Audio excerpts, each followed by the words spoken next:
Hello again, and welcome to our spring neurodiversity talk sponsored by PRAISE, which is Piedmonters for Resources, Advocacy, Information in Special Education. So this is our first ever simultaneous in-person and live streaming event. So please bear with us as we troubleshoot the tech, the motto you've heard for the last 2 years. I'm Sabrina Smith. I am a PRAISE board member, and I have 2 children in the district, a 7th grader at Piedmont Middle School and a 9th grader who has received special education services since preschool. And I have the pleasure of introducing several people tonight. So I'm going to start with the people by a quick introduction with Dr. Douglas Harder, who is our Director of Special Education. So I'm going to let him pop on the screen and say hello. Am I there? Let's see. Hi, everybody. Thanks for joining us. Okay, great. And then next, I'm going to introduce Emily Hook, who is the chairperson of special education at Piedmont High School and a resource specialist. Hello. Okay. And last but not least, I'm going to introduce Carrie Poole, who is going to speak to us tonight about transitions to middle school, high school, and beyond, a roadmap in special education. Carrie has worked for the Piedmont Unified School District for more than 20 years. She worked for 15 years as a resource specialist at Piedmont Middle School, and then transitioned into her current role as a program specialist. So she is the person who coordinates with families at the middle school and the high school level to facilitate special education services for their children. She has a master's degree in special education, and she has credentialing for serving children with moderate to severe disabilities. So we are thrilled to have her here tonight. If you are here, lucky enough to be here in person, we have handouts for you, but Carrie has kindly generated an electronic version of those handouts, and so we will send those out to the people on the mailing list for this talk after tonight's presentation. A couple quick housekeeping things. So once we finish the introductions and I turn things over to Carrie, we won't be monitoring the chat until the end of the presentation, but please feel free to put questions into the chat. And after Carrie begins or finishes her initial overview and slides, then we will dive into questions from the audience. Just to give us a sense of sort of the interests of the group here, can everyone please, I'd like to just get a show of hands, either real or yellow hands or the virtual hands. How many people here have an elementary school student who is your motivation for coming to this talk? Okay, so let me just get a sense here. I see 1, 2, 3, 4. Okay, so 4 and 4-ish. Great, thank you. Maybe 5. Then if you go ahead and put your hands down, please. Let me see a show of hands for those of you who have a middle school student. All right, we have 1 here. Let me see. Okay, and then finally, or well, not finally, because anyone have a high school student as your motivation for attending today's talk? Okay, I see a few people with high school students, myself included. And is there anyone who has a student who's already transitioned out of high school? And anyone who has a student in preschool or TK who hasn't yet entered the elementary school system? Okay, terrific. Well, again, thank you so much for joining us tonight. We hope to make this as interactive as possible in the latter part of the presentation. And I'm going to turn things over to Carrie, who will share her experience and tips with all of us. So thank you, Carrie, so much for being here. Wow, so loud for the 4 people here. Thank you. Hopefully they can see me okay. I can't see myself. So welcome. Thank you, Sabrina, for the nice introduction. I have been working in Piedmont for 23 years. It seems crazy to me that I've been here for 23 years, but I started at the middle school. I was a resource specialist. I worked in our home-based program. I was the first teacher to do co-teaching years ago at the middle school at the 8th grade level in English and algebra. So I've been in a lot of the classes. I have a real passion for transition and what life is like after high school. And so when I finish my time here in Piedmont, I hope to go to the college system and work. It's something that I'm very interested in. So let me just move along here. Uh-oh. So now, where am I? Sorry, tech. With Zoom.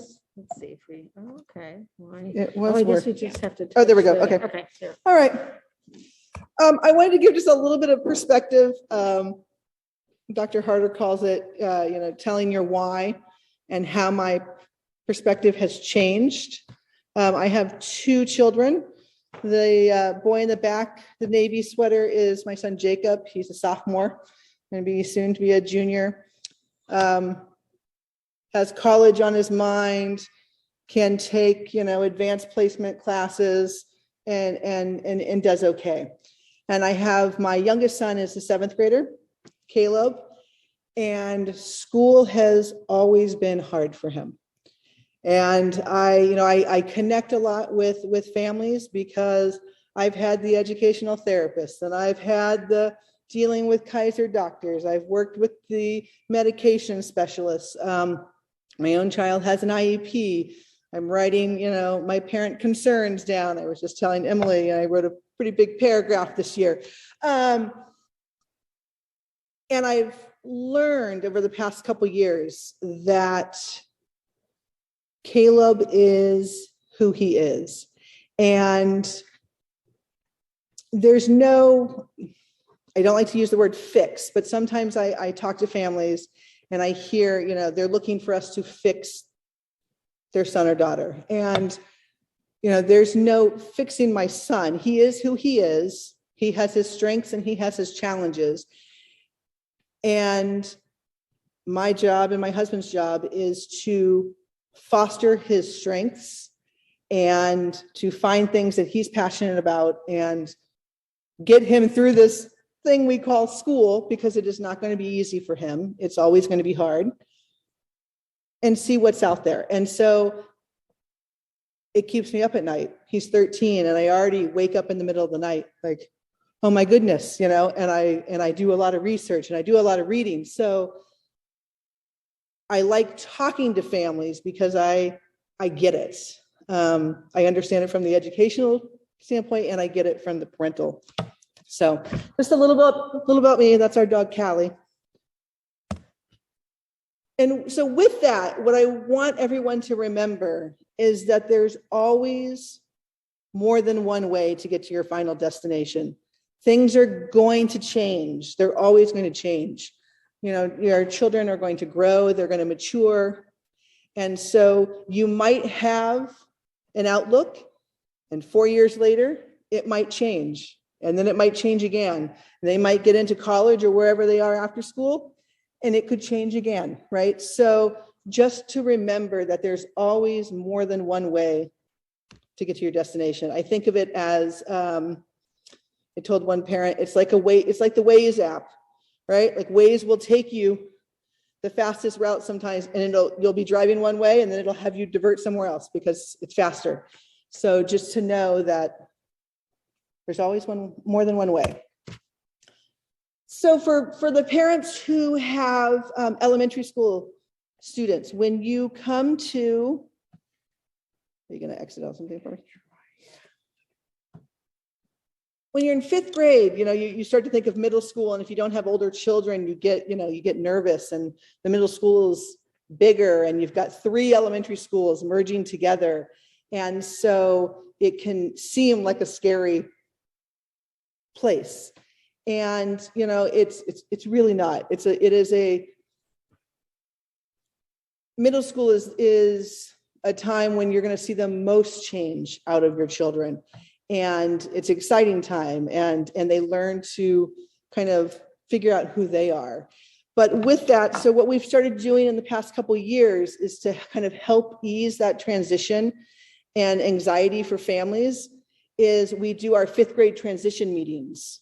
And it's just a way for us to talk about our programs, hear about your child, and then we make our recommendations. And so that there's kind of a smooth transition to middle school. But it is a time when your children will be getting grades for the first time. And, in elementary school, they have 1 or 2 teachers and maybe a specials teacher, but in middle school, you're going to have a different teacher for, every second or every subject. You're on a block schedule. And so in the folder, we have a new block schedule that we're going to be adopting. It hasn't gone to the board and passed yet. It has passed our APT members. And so I put it in there with the caveat that the board hasn't approved it yet, but we're pretty confident that it is going to be approved. It's just the middle school schedule? Okay, it's just the middle school schedule in there then. Didn't know that. One of the other options for our middle schoolers is they're going to get exposure to a lot of electives, and so that they can start to figure out what they like, what they don't like. And so we try to create sections for students that allow them to find their joy, is, I want to say. And it could be the first time that they're going to have exposure to a co-teaching model. We're going to be moving to that more next year, where we have co-taught math, language arts, and reading classes. And that is a general education teacher and a special education teacher teaching together collaboratively in the room. That's something that we've done in the past, and we're moving back to that. And then middle school is really a time to figure out what sorts of supports your students need. So when we talk about accommodations and modifications, that we do have that in elementary school, but it really starts to come into play in middle school, and even more so in high school. And middle school is the time for us to figure out what are those accommodations in the gen ed setting that they need. Accommodations are about access, and modifications are about changing the standard somewhat. In middle school, this has no implication. When students get to high school, there is an implication when we talk about the differences between accommodations and modifications. And in the folder and in the online scan that we'll send participants, we have a sheet that talks about the differences between an accommodation and a modification. But a modification is altering the standard. And so, like I said, at the middle school level, this doesn't mean anything. But at the high school level, it removes on your final transcript, when a student goes to graduate, it removes the asterisk that says that it was a college eligible class. So it basically says you haven't met the expectations for a 4-year college in the state of California. It's not speaking to private schools and other schools out of state. But I always kind of think of it as, if your student needs it, then that's the point where they're at. And then we need to talk about what next steps would look like after high school. Not everyone's going to go to a 4-year college, and sometimes that's hard, and that's a difficult conversation to have and to think about, but it doesn't mean that it's not going to happen. It just might mean that it's after a junior college or something, or when they're a little older and more mature.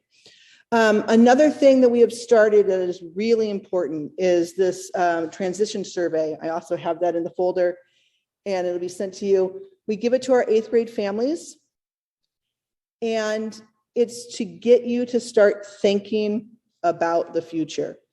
And I was talking to a family the other day. I sent it to a parent, and she called me and she said, I don't even know what to do with this, Carrie. Like, this is too overwhelming. And I said, I know, but I just need you to start having the conversation and to think about it. And then we're going to talk about it with the understanding that it's okay to live in the uncomfortable sometimes. It's okay not to know what things are going to look like, but you want to start planning and thinking about it. And so it is a way for us in 8th grade, those 8th grade case managers, to get that information from you, because just like what we do in the middle school, we do the same thing going into high school. We have an 8th grade to 9th grade transition meeting. And that information, though you might check everything on it, you don't know, it helps start a conversation about what's going to be next. So, like I say, it's okay to be uncomfortable, and sometimes we need that to kind of move forward. And so the transition survey is very important. This is just, I want to talk briefly kind of about accommodations and modifications again. So students will have, when they come from elementary to middle school, they'll have some accommodations, but we kind of say the rigor is real when you get to kind of the secondary level, and you've got multiple academic classes. And so we really need to look at what students need to help them access their education. And so the accommodation adjusts how the student is learning the material. It does not show up on the final transcript. Like I said, in middle school, it means nothing, but it's about accessing the curriculum. And then modifications change what material the student is learning. So we try to the best of our ability, make accommodations go as far as we can make them go. And then sometimes the teacher will say, okay, I think we've come to a point where we need to modify even more. So we're stepping away from the basic accommodations. And like I always say, that's okay. I've had students in the past who have had modifications, they're freshmen, sophomore year, and then they move off of modifications, which I think is fantastic. If a school doesn't want to recognize that growth, then that's not the right school for them. So there's always a school for everyone. Sabrina. Can you give a couple of examples of common accommodations versus modifications? Just to help me? Yeah. So an accommodation would be extended time on a test. Student needs an additional 30 minutes or whatever it may be to finish an exam. They're still accessing the same test as everybody else. They just need extended time. A modification might be, and Emily, you can chime in here. Yeah. So let's say it's a math class and they are testing on 3 different concept standards there. And the student is only going to do 1 of them or 2 of them. They are not accessing the same standards as the others. So that is a modification. Thank you. And so once again, there's a thing in a sheet in your packet that discusses the differences. When we move from middle school to high school, that's when we talk about things start to count, right? And to earn a high school diploma, you need to have 225 credits of coursework. You have to take English all 4 years. You have to take at least 2 years of math. One of them has to be our integrated math 1, which is our first math class. You have to have 2 years of science, a physical and a life. You take 3 years of the social sciences, the modern world history, the United States history, and a semester of civics and a semester of econ your senior year. You have to have 2 years of PE. Everyone takes PE in 9th grade. And then depending on your class and where you fit it in, you can take your other year. It also earn credit if you participate in sports. So for every sport is 5, one season is 5 credits, which is which is a semester. So if you play tennis, you earn 5 credits for the season. If you're a swimmer, you earn 5 credits for the season. You have to have a minimum of 1 semester of computers. We call it our Exploring Computers class. Piedmont High has a variety of computer classes you can take, but the minimum for a high school diploma is a semester. And all of our 10th graders have to take a social psychology class, which is also a semester. Then you have to take a variety of kind of electives. To earn a high school diploma, you do not have to take a world language. So that is a college requirement, but it's not a requirement for a diploma. So you can either take 1 year of a world language if you want, or you can take art, and then you can take drama, or you can take robotic, whatever the elective choices are. You have to have at least 4 semesters of that, 2 years. Come on up. Emily here, jumping in, going back to the PE credit. This has come up at the high school actually recently, the last couple weeks. Students, there's a third option. It's take PE and PE courses at the high school, participate in a Piedmont Unified Athletic Program, and you can also participate in outside programs as long as they meet a minimum hours. There is a form to fill out with the counselors. And so if your child is participating in, we have ultimate frisbee outside, we have horseback riding, ballet, so many things. Anyway, let's list them all. And so we can retroactively fill out those things, but rowing, that's the other one. Rowing is a big one. And so there is a form, the counselors can walk you through how to fill it out. And then the students required to take that to their coach as well. They sign off on the hours. It's best for the coach if you pre-fill it out for them for most of it. And so we look for the hours to be equivalent to an athletic sport, which is about, it's 5 days a week, typically a 2-hour practice. So we're looking at 10 hours a week. That could be within a semester, or for ultimate frisbee, I have a student who does that twice a week, but it's year round. So there's some workaround if they're not into the sports we have here or PE class. After 9th grade, they all take 9th grade. After 9th grade. So 9th grade, everybody takes that their freshman year. And then there's an additional PE credit that must be earned between sophomore and senior year. Thank you. Well, that's exciting. That's good to know. And then like I said, there's a range of electives.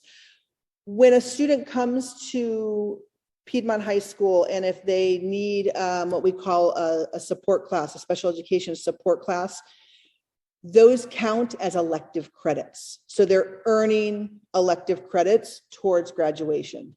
So when we talk about there's 2 different paths. There's the diploma requirements, and then there's A to G requirements for a state and 4-year university.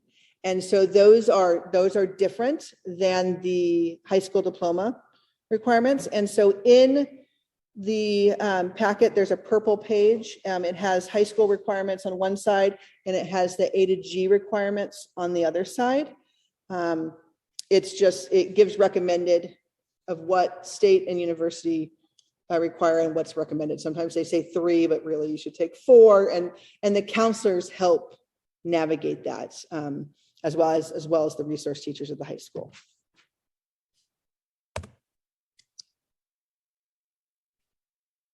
So like I said, the high school diploma requirements are the school district's obligation, right? We want all of our students at a minimum to earn a high school diploma. We love for them to go to a post-secondary school, whatever that's going to look like, right? That's our goal. But the minimum is we want our students to earn a high school diploma. And so it is important to know that when a special education student earns the high school diploma, that terminates your eligibility for special education. So sometimes, and I've had it in the past, I've had a couple senior families, they come sit in my office and they're panicking. It's March and their student's going to graduate in May, and they say, we've changed our mind. We don't want them to earn a diploma.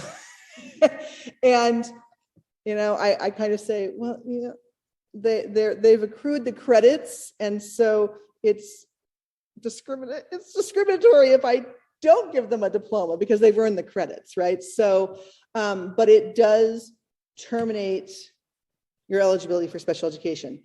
Now, sometimes every student is different, right? And so some students have the ability to earn the high school diploma in 4 years. That's always our hope. We have had some students who need a couple more classes because they just had to slow it down and they needed a 5th year to earn a high school diploma, and we can do that as well. And then we do have students, right, who have more intense needs, who can't meet those high school diploma requirements. And those are the students who kind of really need more of a functional life skills type program. And those students earn a certificate of completion, and they're with the district until the age of 22, when you age out of special education. We get a lot of questions about Millennium High School.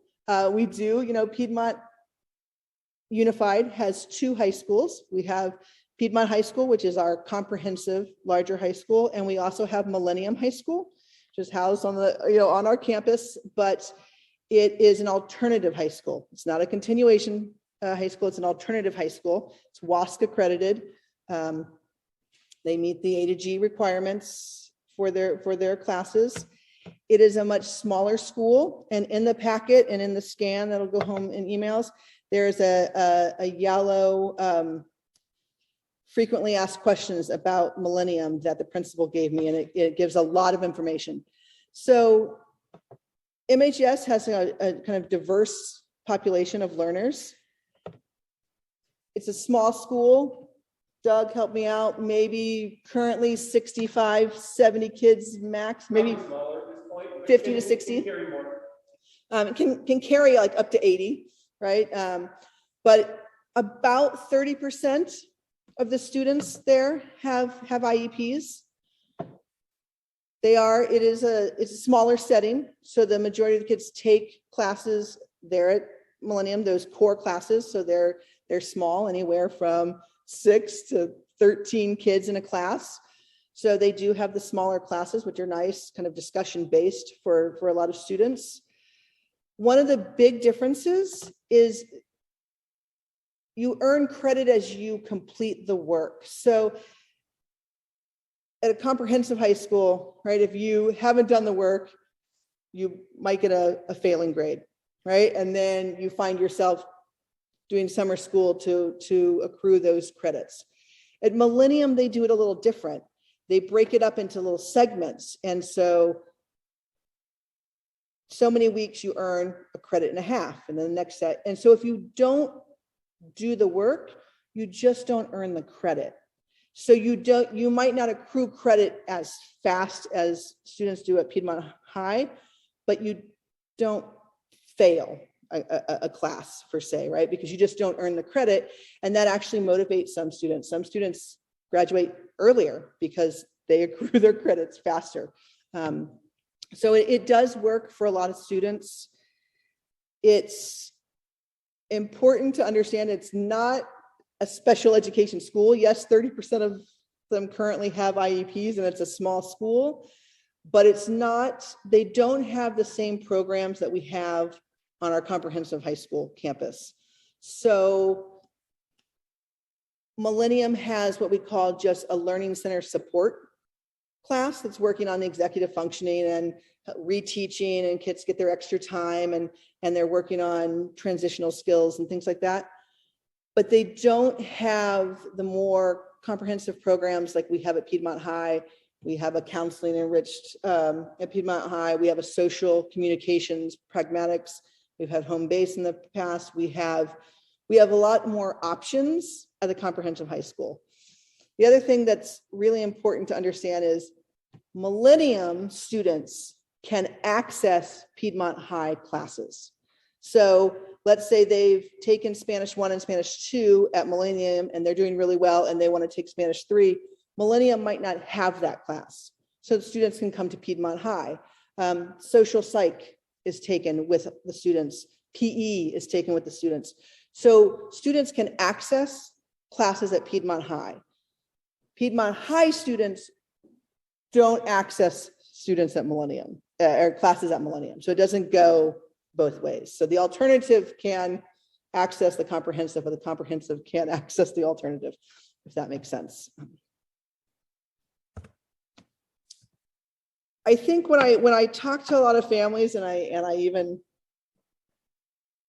grapple with this myself with my own kid, is that we have to remember that every kid learns at their own pace, and we cannot force things they're not ready to do. And maturity is a big one, right? We can try to teach them skills and all of that, but I can't force maturity on a student. And I talk a lot about this with my husband.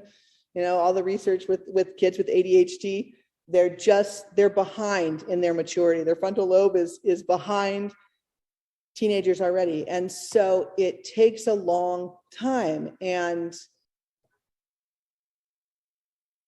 we all have hopes that we want, you know, our kids are going to do 4 years and then they're going to go away and they're going to do 4 years of college and they're going to be, you know, great. They're going to get a job and everything is great. I think what is hard for some parents sometimes is to think, okay, what is the bigger picture? And my kid really needs to mature. They need a little bit more time. So maybe they should go to a junior college, live at home, learn some of those other basic skills, get a part-time job, take a couple classes. Doesn't mean they're not going to get there. It just might take them a little bit longer. I was just talking to a family recently who was worried kind of about friendships and being able to navigate the college, and was like, but you know, cognitively they're ready and they want to, you know, they want to go. And I said, okay, have you thought about the roommate situation, living in a dorm, having to navigate, not getting along with someone? And they went, no, we didn't even think about that, right? And so there's lots of stuff to think about. And there's not to say that there's not a lot of wonderful programs out there. And I have to say a lot of colleges are doing a real big push to build programs and build almost, you know, learning center type programs into their schools so that students do have access to the larger college community. So it takes research, right? We have a great college and career center. Some families, you know, they hire someone to help them find programs, but we do our best in special ed to do a bunch of research ourselves and work with families to have a realistic conversation about what their student is ready for. And with that, I would say one of the biggest things, and Emily, you could chime in, one of the biggest things that high school is about is independence. And I think we need to work on that even earlier. I think sometimes we get stuck on, you know, my student needs to be in integrated math 3 and AP bio. And can you put a para in there with them? And okay, but come senior year, are we really having a realistic conversation? If your student is earning A's and B's, great. They're so dependent on a person next to them, that person's not going to be there in college. And so we really need to talk about FADE plans and where to make kids independent earlier, because it's okay for kids to struggle. You know, it's okay for them to say it's hard.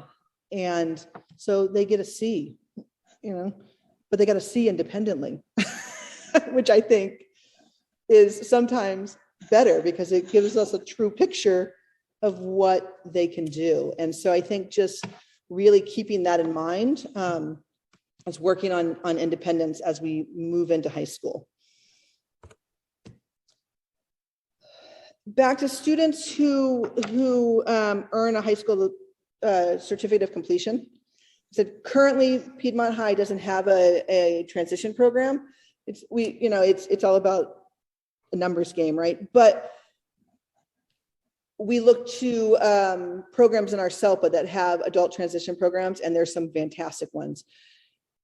Those students are working on those life skills and community-based work in those adult transition programs.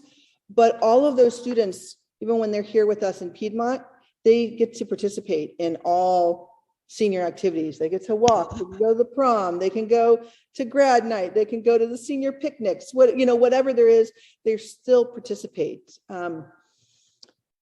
I will say for the families that have kind of more intense needs is if you are a regional center client, bringing them into the fold earlier. We know that they have their yearly meeting with you and they know that the district has you and they kind of leave you alone. They've been starting younger now. They've started self-determination programs as early as 14 with families. And I encourage you to reach out to your regional center case managers and ask about that. It really works on, self-advocacy and those communication skills that they're going to need in the future. But we want them involved at big transition times, even at middle school to high school. We just want them to come in here because they are the ones that will come in if the student earns a high school diploma or at the age of 22. And it's really hard for families sometimes because depending on when your child's birthday falls, aging out can be kind of in the middle of the year, and that seems really odd to some families. They're like, wait, the school year's not over. So if your child turns 22 in, let's say, September or October, they've started a school year in August, they're going to finish the semester that they're in. And so that usually goes to end of December, usually for most schools. If they turn 22 in February, March, they're going to finish that spring semester. If your child's birthday is in June, July, the previous semester was it.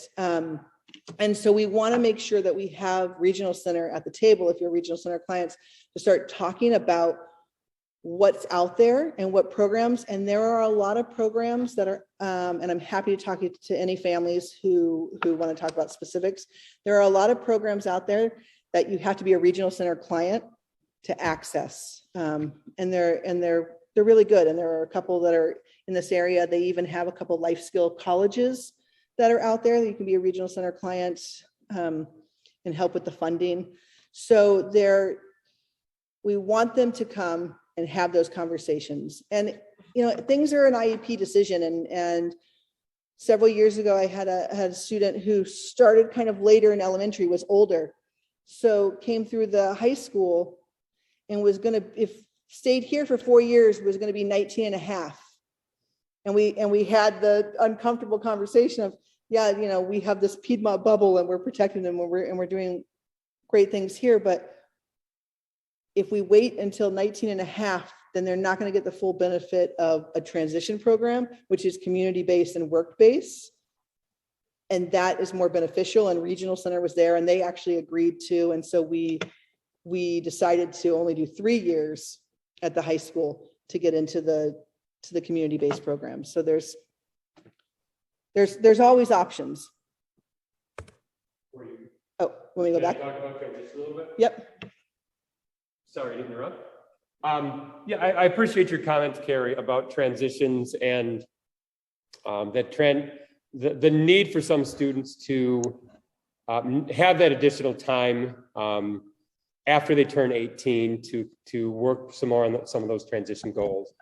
We don't have a transition program at Piedmont yet, but we are definitely working on creating one of those because we need one. We want to keep our students on campus. We want to keep them here through the age of 22 for those that need to be there. So we have a place where we can build that program. We're going to be bringing people on board to help build that program. Just stay tuned because we will have that ability to keep students on campus to the age of 22. sooner than we might know it. That makes me very happy. Right up my alley, Doug. Yep. Just That's what I'm saying. just want to put it out there.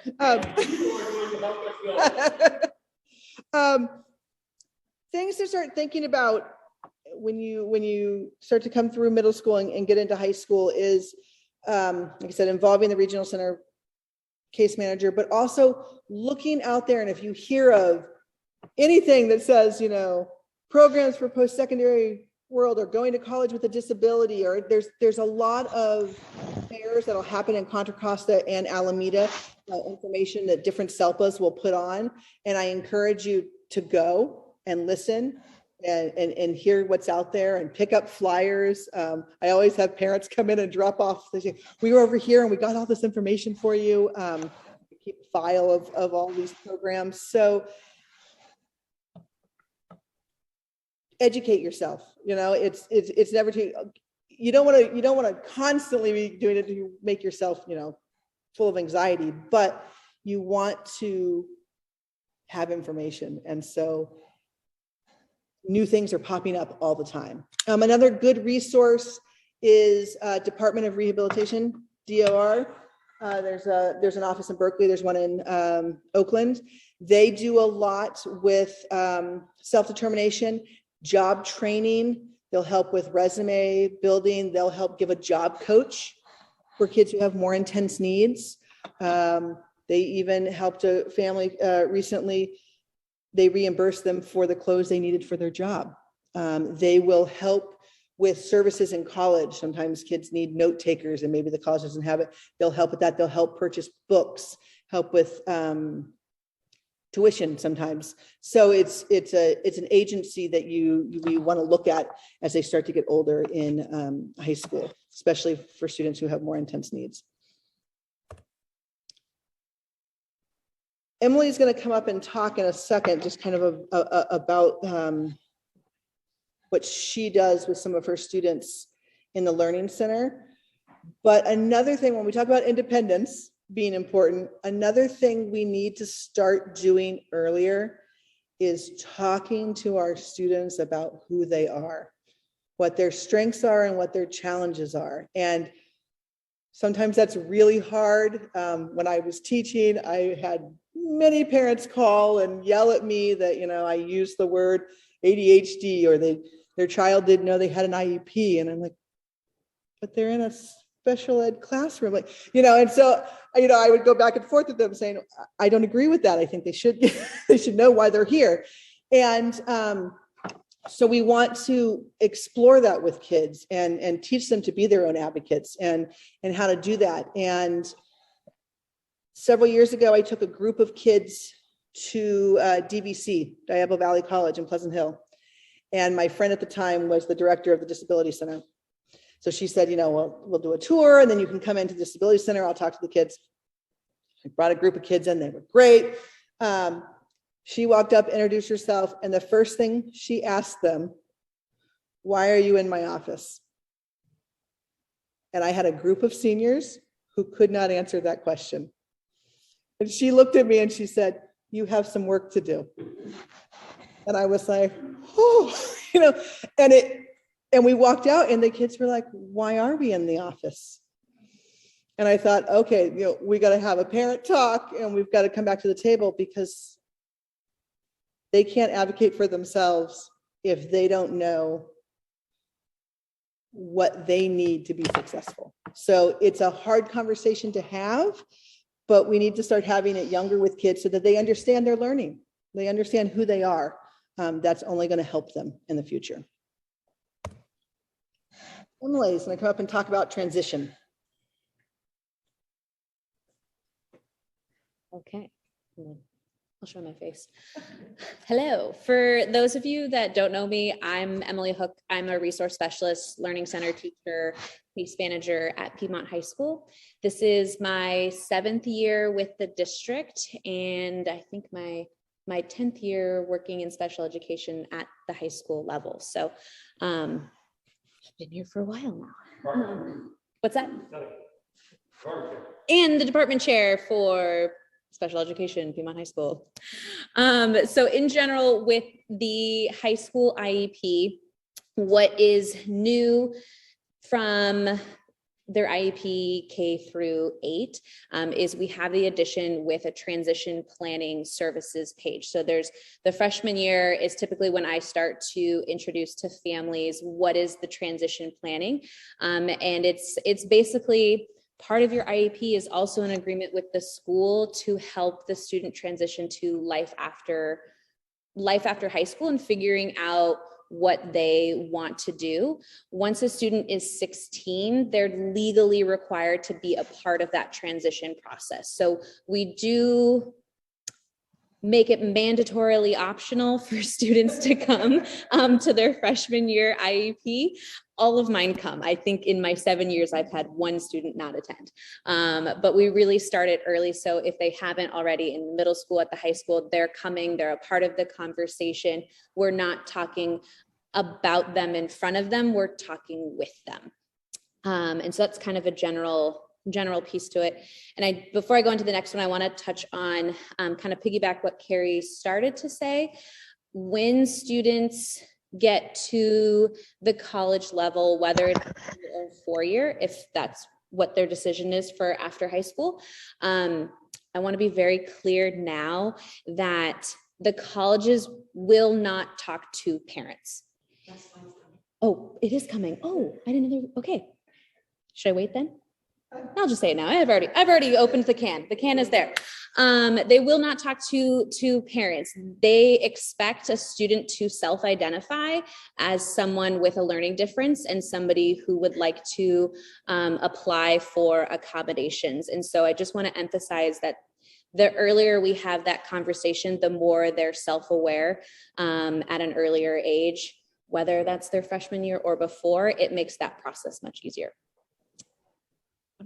I'm clicking this enter.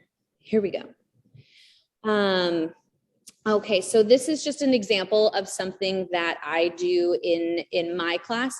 Every Monday, I dedicate to some kind of activity. At least once a month, it's related to transition planning. And sometimes it's as simple as just having a short little KWL. What do you know?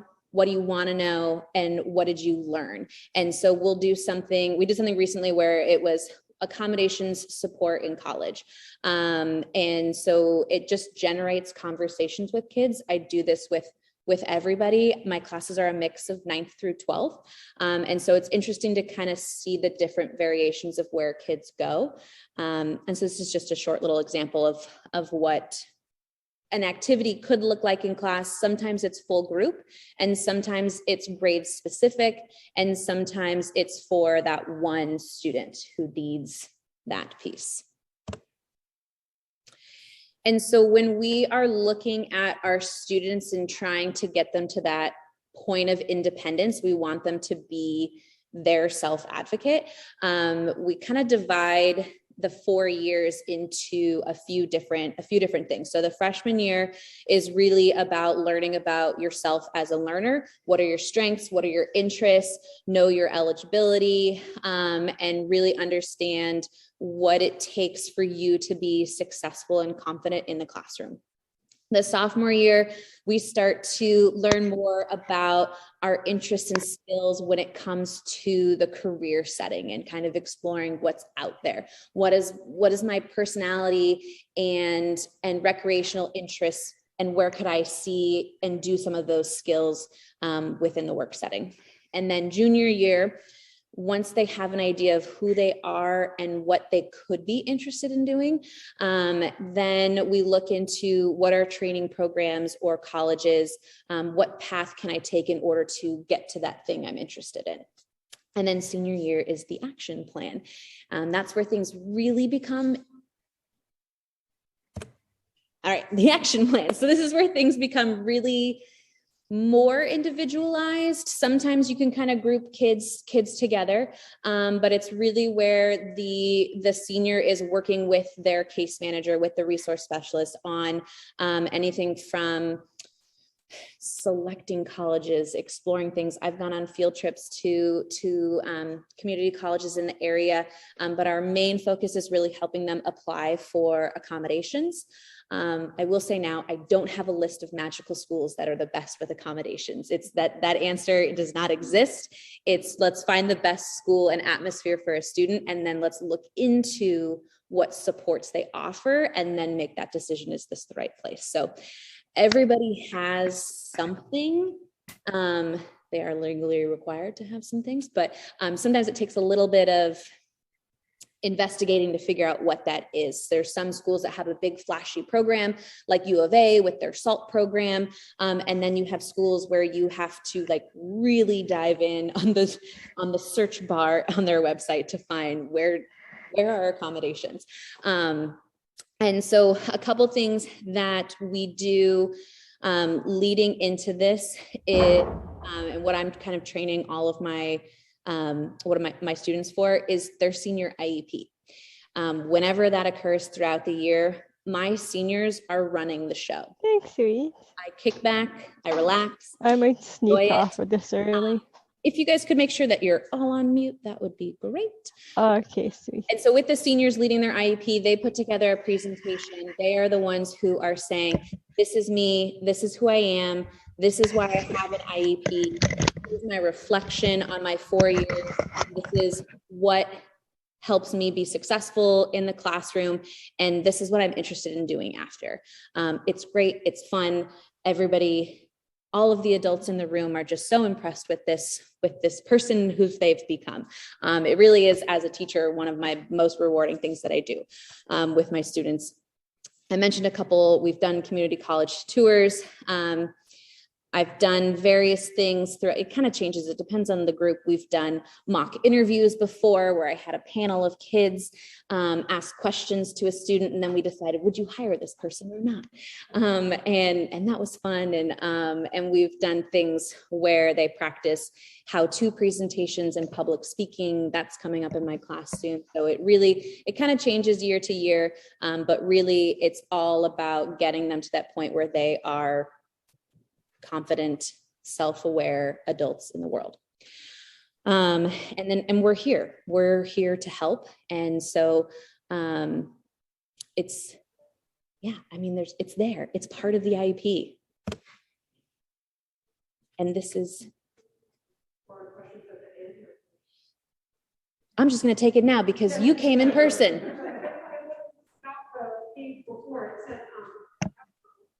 Applying for accommodations in college. So if the child graduates with a high school diploma, that makes them ineligible for. Yes, no, I got this one. Are you ready? The question is around, it was a great catch. I apologize for not going over it. The question was around applying for accommodations in college. So like I said, the colleges won't want to talk to two parents. When you graduate, when you earn a high school diploma, your IEP ends. So not just at Piedmont, it ends in the world. So you are not guaranteed the supports that are on that document. Those are not guaranteed at the college setting. So what you take with you is the history of having an IEP. A student must self-identify this, I am a student with learning differences. Here's what I was offered in high school. And then a counselor reviews their case and then will say, here's what we will offer you here. And then it is up to the student to utilize those accommodations. They don't have a Miss Hook to say, hey, teacher, you're not giving my kid this. It's really the kid has to access those supports. And the final decision on what is offered is on the school. And then in high school, we do start to talk about the difference in what is offered at the college level versus the high school level. And it is drastically different. It's not everything. So part of our goal when we have those accommodations is to scaffold the support. We want to limit the accommodations and celebrate that. We want to get them to the most independent place with the least restrictive amount of supports. And so note-taking support, common in college. Extended time on tests, common in college. Extended time on your assignments. Nope, not at all. And so the goal really is to get them to that point. I don't want to rip the rug out from underneath them, but I want students to kind of get used to the things that are really necessary and required that I'm accessing versus having that Band-Aid for so long. Does that make sense?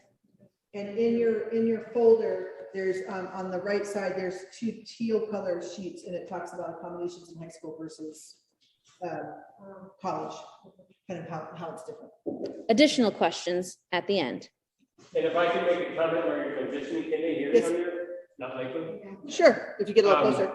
Just to follow up with that, as a college instructor, I end up then, after that process goes through, I get a super secret email from the disability services place that says this student by name has this accommodation approved through the college. You don't get to share that with anybody. It's confidential, but you are obligated to then implement these accommodations as you are told to do. If I have a student in class where I'm going, this kid is really struggling, I have a conversation with that child, and then I can make a referral to the Office of Disability Services and their counselor to say, hey, you might want to look into this. This child is struggling. You might want to do an assessment to see if there are accommodations that can be provided for this student. So, yeah. No.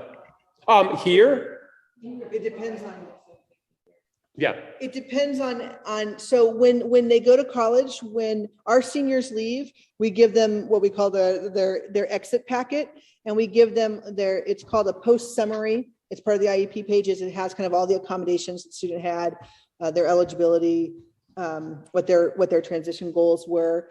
We give them that, and we give you a copy of your last eligibility review, your last triennial review. That anytime during high school will get you into colleges with services. It might not get you all the way through college. Huh?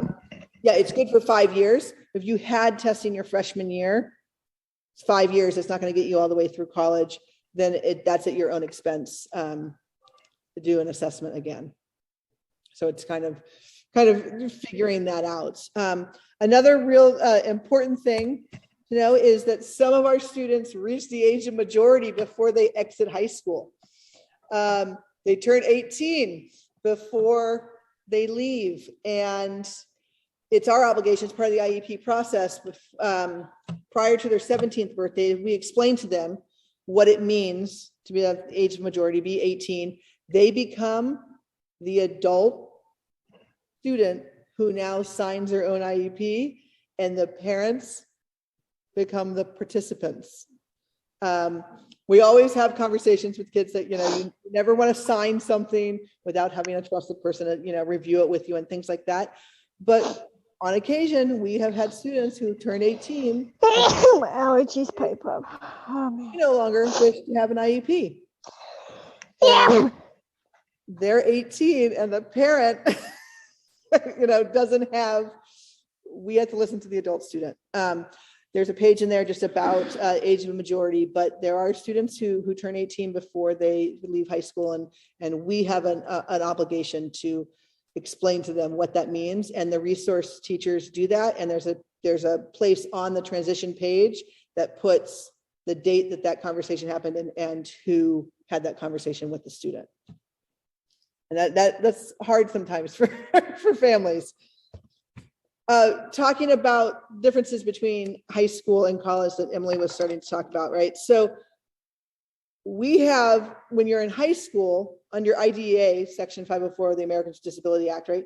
We have an obligation for child find. We need to find those students, and if we think that there is a learning difference, we do an assessment. That is not always the case in college, and so when you move to the college level, education is about access, not necessarily success. They're not promising success, they're promising access. Whereas when you're in the public school system, K-12 system, we're working on success, right? And so that is a big difference. And there are pages in your packet about all of this. Kind of what Emily was alluding to is disability centers, or they don't want to talk to mom and dad. They can have you sign a form, that says, that they can speak to you, but they want to talk to the adult student.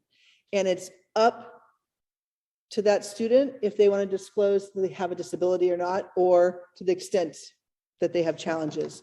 And so, a lot of kids sometimes when they're talking about their essays, do we say we have a disability? Do we not say we have a disability, right? And it's a preference, and it's every family and student has to decide that for themselves, but they have to become their own advocate. And the day that we went to DVC, that day I went for a tour, it was really busy. It was during finals. There were so many kids in the disability center doing extended time, picking up copies of notes and all this stuff. And I was like, and my friend said, I have 3,000 students who come through my office this week. And I was like, oh my gosh. And she said, but the difference is 3,000 students have to find us, right? We don't have to go out and find the 3,000 students. So they need to understand their strengths and challenges, and they need to be able to advocate for what they need. So that is part of our job at the high school, is to practice those skills and to work with them on how you advocate for yourself. How do you go to tutorial and talk to the biology teacher about something that you're not understanding, or that you had a dentist appointment and you missed class? How do you start to advocate for yourself? How did you feel like you didn't get your accommodations? How do we go about doing that? And so the special ed teachers really work with the high school students on working on that self-advocacy skills. This is as I finish up here, just like I said, a partnership with the service providers. If you are a regional center client in high school, we want to have them at IEP meetings. If they're getting ready to age out at 22, we want to start having those conversations at 20. Regional center will tell you something different. They will say, we don't need to come till the 21st or right before they age out. I've dealt with enough regional center case managers to know that's not always true. It's not true. So if your student has more intense needs, and we need to start looking at day programs and other things, work programs that are out there for the age of 22 or even 18, you want to start having those conversations with regional center at 20 years old, because you want to see what's out there. And they will tell you that that's easy, that you can they'll give you a name of a program and you can go see it.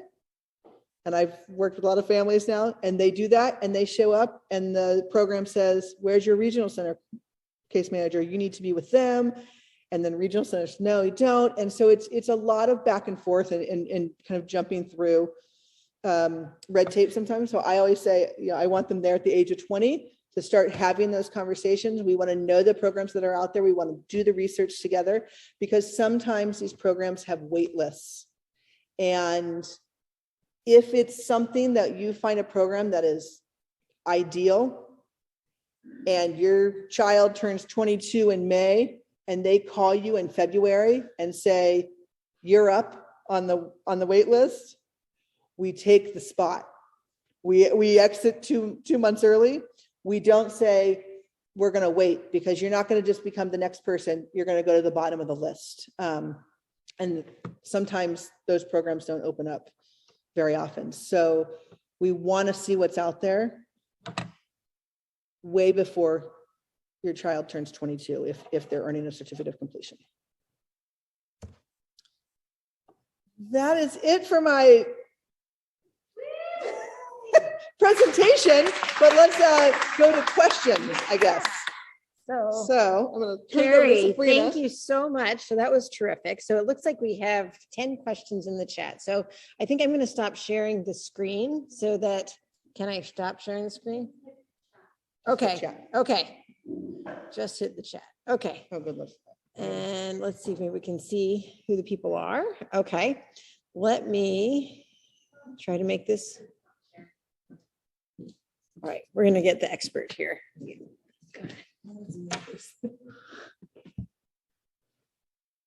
Okay, we'll just kind of make this a little bit bigger. And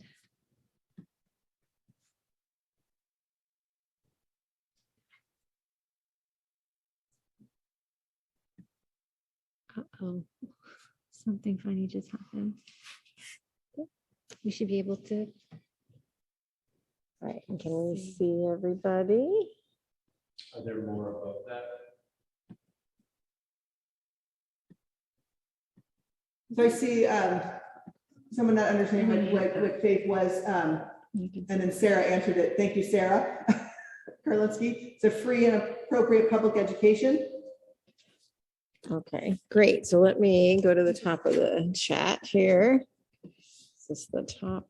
Okay. All right. And so FA and then IDEA, the Individuals with Disabilities Education Act.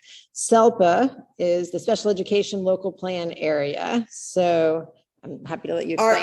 Our SELPA is consists of in Alameda County, and then there's a Contra Costa SELPA, San Ramon Unified, their own SELPA because they're so big.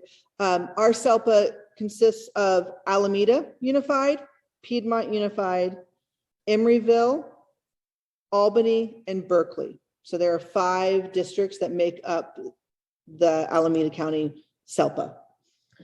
And please feel free to add to this, Carrie, but the idea is that not every district may be able to offer every aspect of special education that is needed. And so by pooling resources and having relationships between districts, that allows for shared resources. And so that's why if something can't be provided within the Piedmont School District, then the next step would be for Carrie and Dr. Harder to reach out to one of the member districts within the SELPA to see if a student could be accommodated there.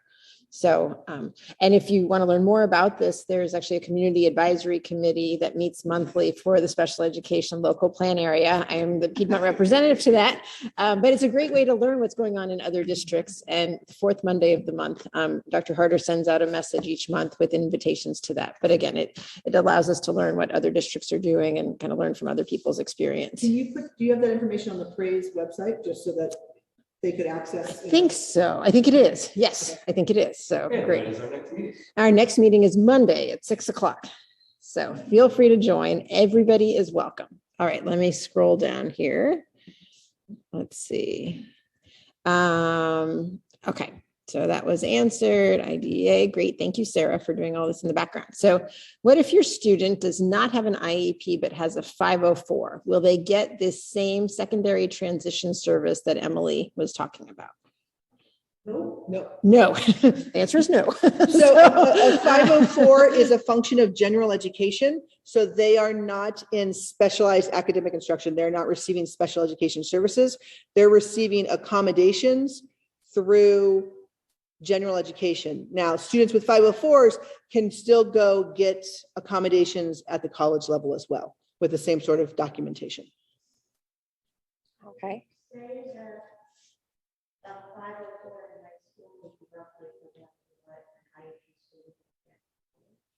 In college, it's so let me just a group. So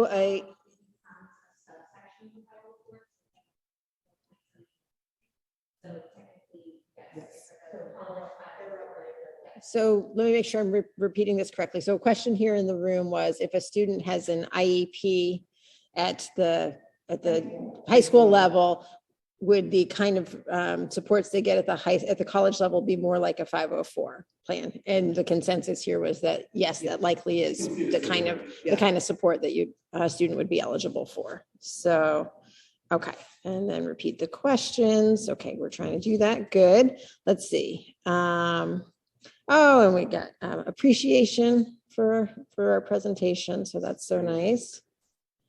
Let me see if I missed anything. Okay, so let me open it up. And if, I think people are welcome to continue putting information in the chat. Let me open up to our room here. Are there questions? We have a question here in the room and I'll repeat it once it's said. Question on the purple page or letter. Can you give an example of what a college preparatory elective is? Okay, so the question is based on, we have a packet here that shows what the high school graduation requirements are. And the question is On the back. it talks about college. And so Anna has asked about what an example of a college preparatory elective is that meets the A to G requirement for college. So it's not advanced placement, an Yep. AP class. It's so it's a course that meets that A through G on the high school website. You can see more detail of what falls into each of those categories. An example would be the physics class. Our physics science is a college preparatory class, and it's different than our honors physics class, which is a higher level. So college prep is meeting that section through A through G that's preparing you for the college level. All right. And I don't know if people are able to hear that. So we'll just briefly repeat. Yeah, maybe I'll let Emily will come up. Emily repeat that. So an example of what a college preparatory class is, prep class, at the high school level is our physics course here at Piedmont High School. Physics is a science elective, is it a college prep. It is not an advanced placement class, and it is not the honors class. So those ones are showing the colleges that you're meeting a higher level than high school. And a college prep is really just you are prepared for the college level of the next course. Does that make sense? So it really is a lot of the electives that we offer at the high school are college prep classes.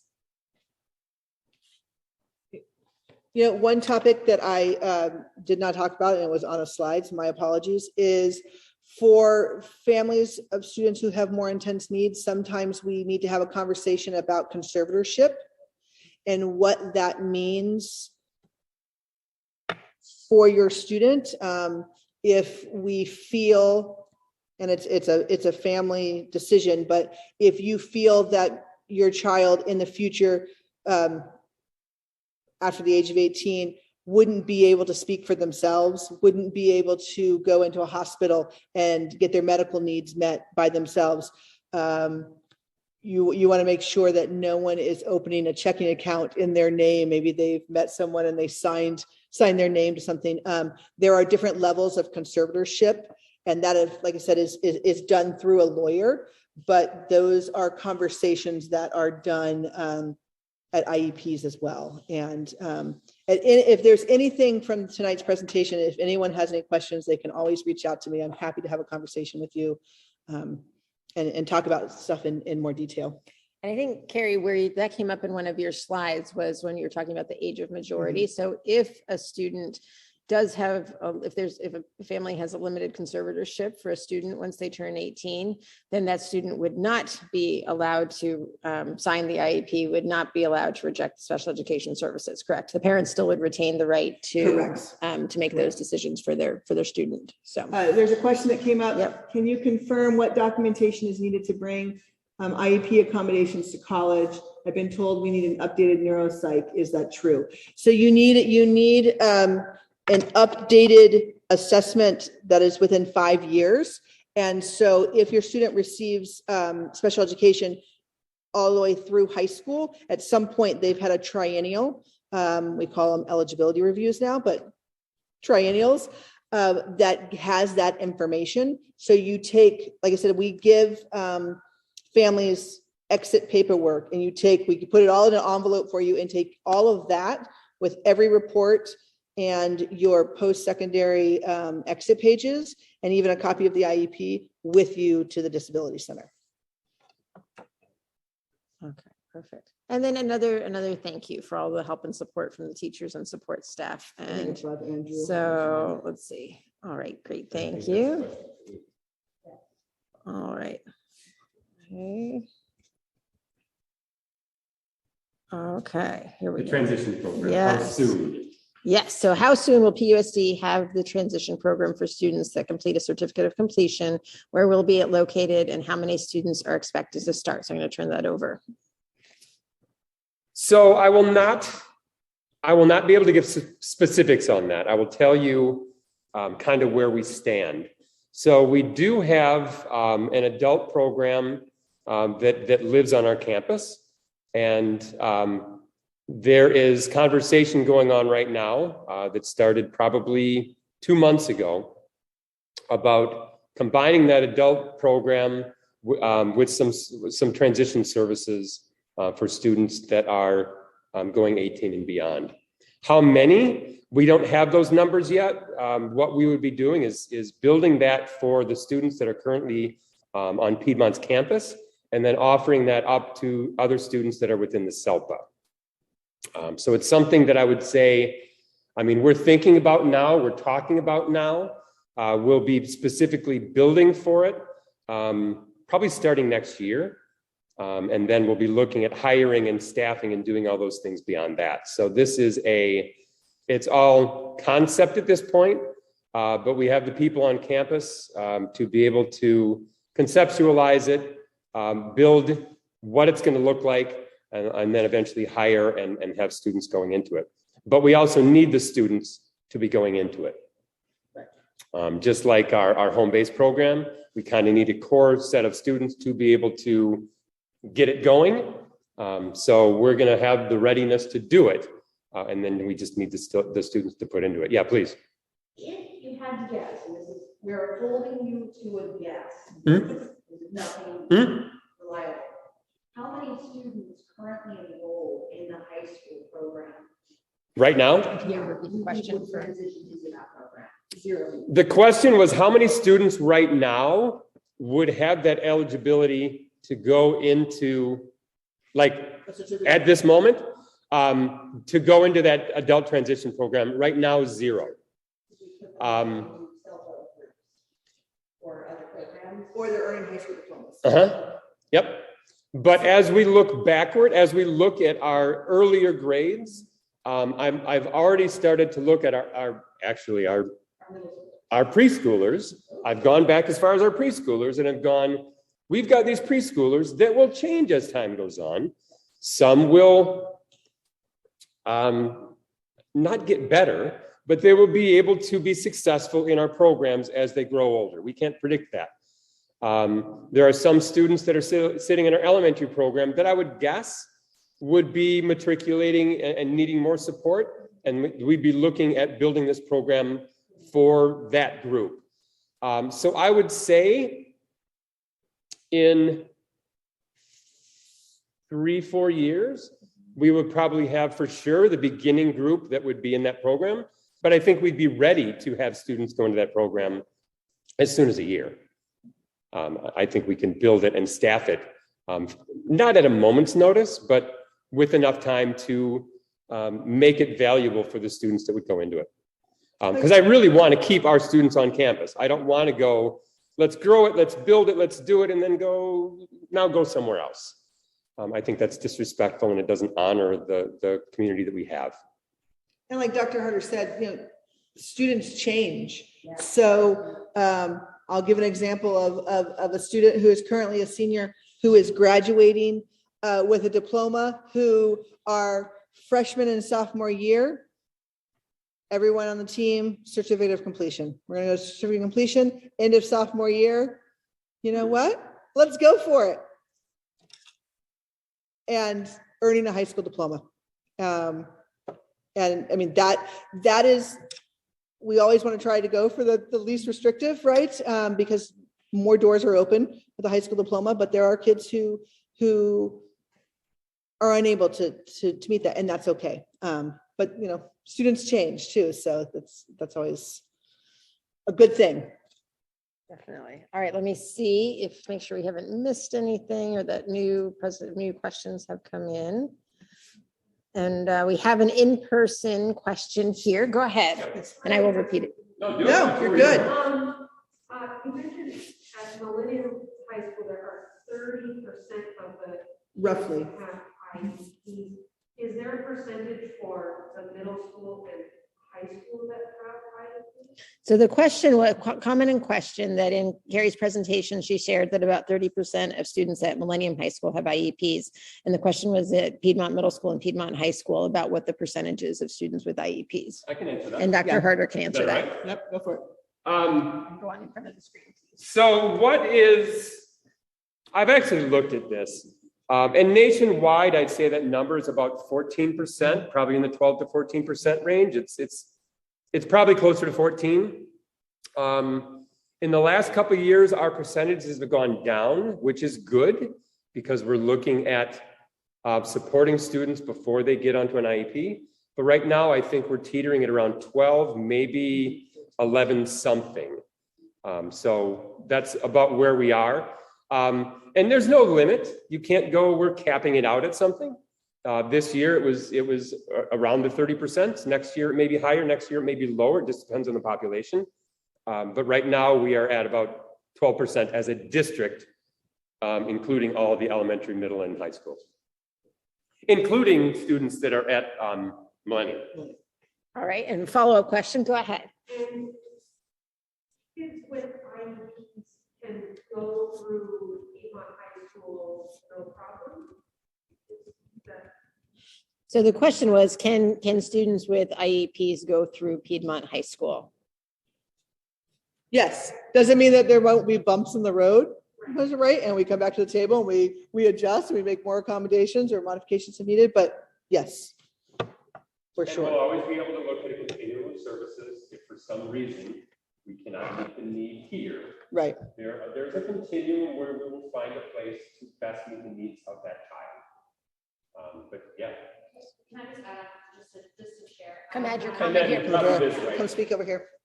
I'm just adding on. We've had in my years here, I have always had a kid graduate and get through Piedmont High School and find what they want.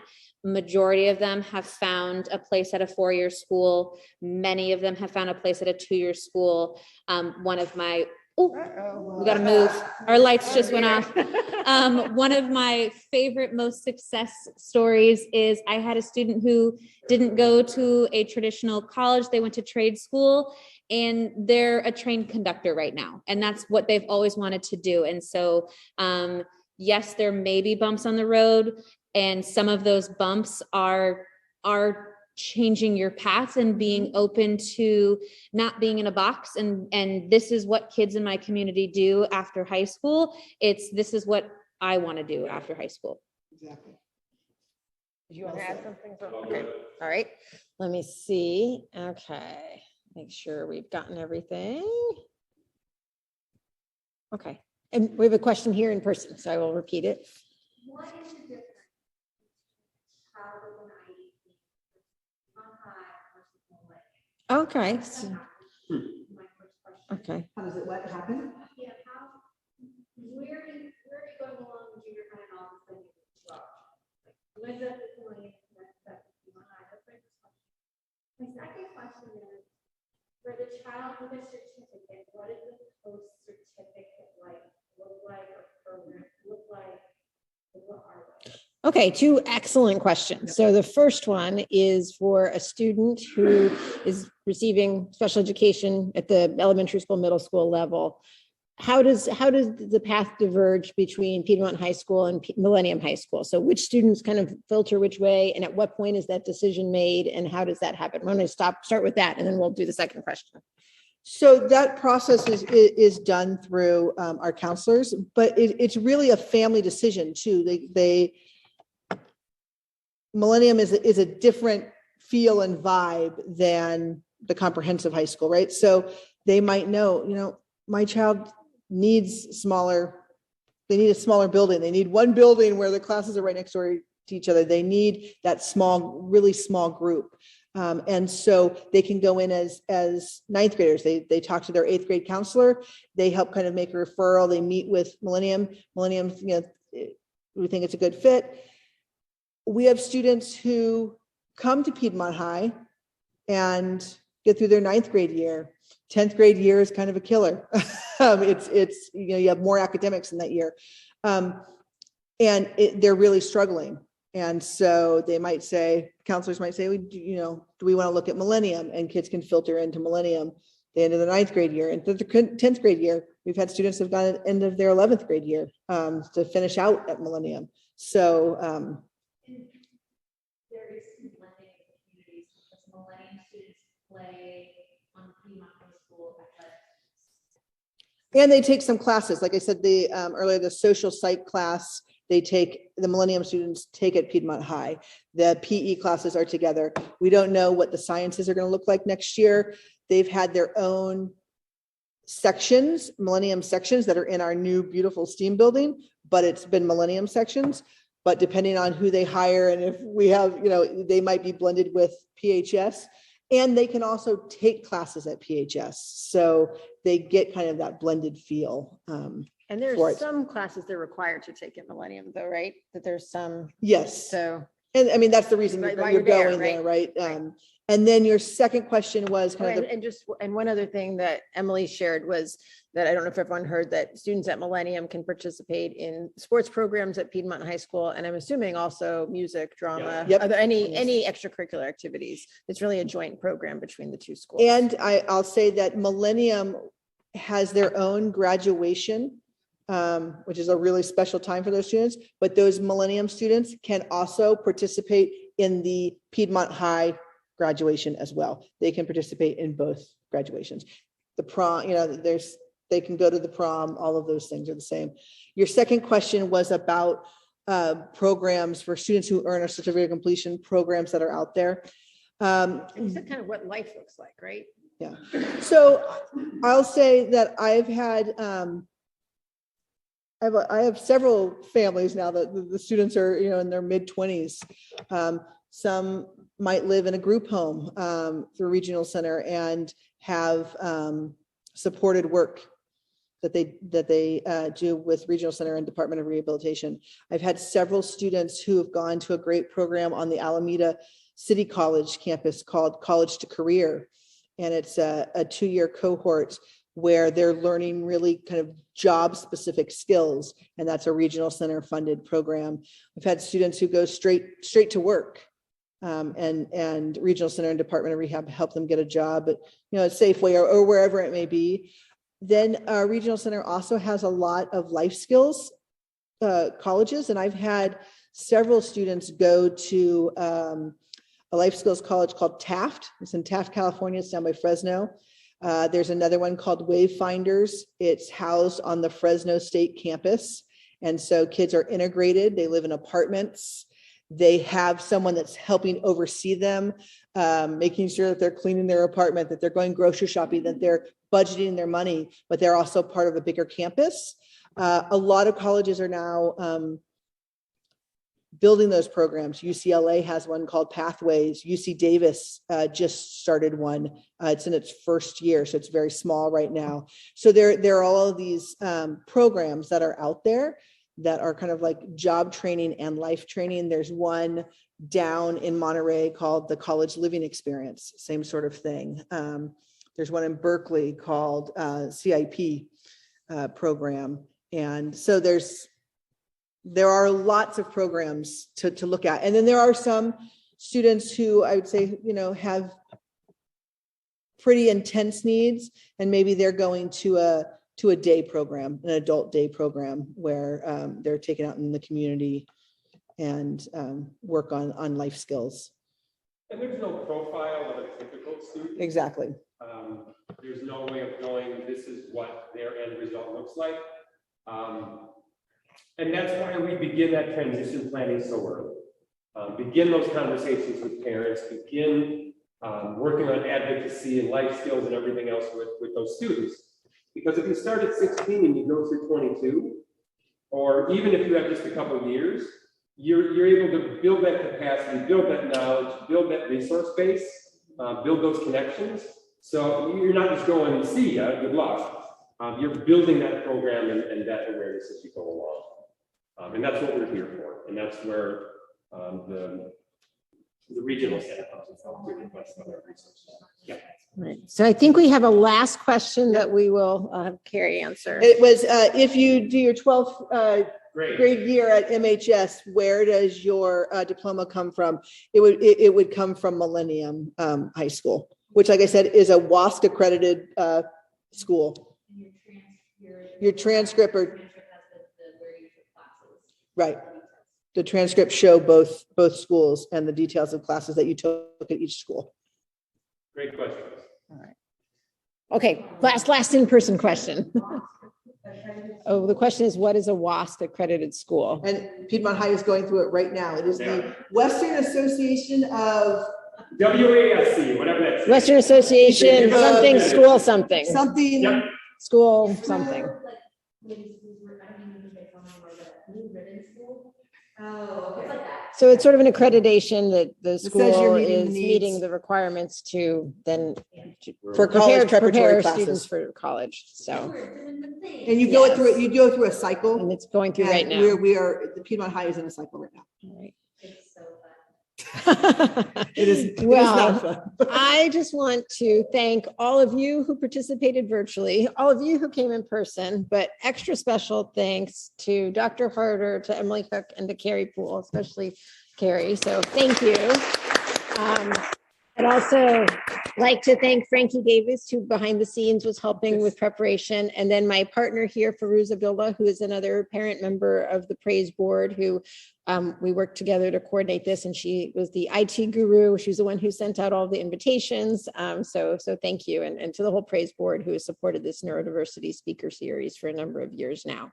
So just a reminder that we exist, the Praise group. If as parents, feel free to look at our website, email us, join, donate next year when you're signing your kids up for school. We have a grants program and we donate thousands of dollars each year to the special education programs through Piedmont Unified. Teachers, case managers, we have a very simple grants process and can apply for grants. And so we award grants every year. And so that's where your donations go, and your donations go to support programs like these. So thank you. And we will, Farouz, correct me, we will email the participants with the electronic version, or we will post it on the website, or how?